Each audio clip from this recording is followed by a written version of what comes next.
hero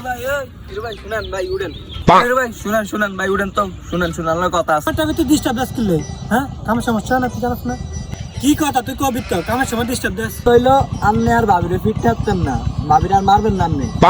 আমি এতে কয় কি এরা আদর করি তোর জিজ্ঞাসা করবো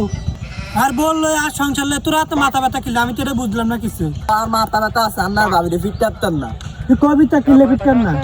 কইলে আপনি ভাবিরে তালাক দিয়া দেন আর নলে ভাবিরে ফিট থাকতেন না আপনি আর বড় আজ তালাক দেই না না দেই তোর জিজ্ঞাসা করি আমরা আর জিজ্ঞেস করা লাগবে আপনি ভাবিরে ফিট থাকতেন না ভাবিরে তালাক দিয়া দেন আর ভাবিরে বিয়ে করে দেন তুই যে আমার এত প্রশ্ন করছ তোর মাথা ব্যথাটা কি আমার জানাবি তো আমি তো বলতে আছি আপনি ভাবিরে তালাক দিয়া দেন আমি ভাবিরে বিয়ে করে মারবার উড়েলাম বুঝছেন আম্মা হাতে লাখ সাহেবের গোলামে নাই ছিল যে হাতে গোলামি করতাম আর বড় তালাক দিয়াম না দিয়াম না কিলাম তো মাইরাম তোর জিজ্ঞেস করবো আমি রে এত কথা বুঝি না আপনি ভাবিরে তালাক দিয়া দেন নলে আমি বিয়ে করে এলাম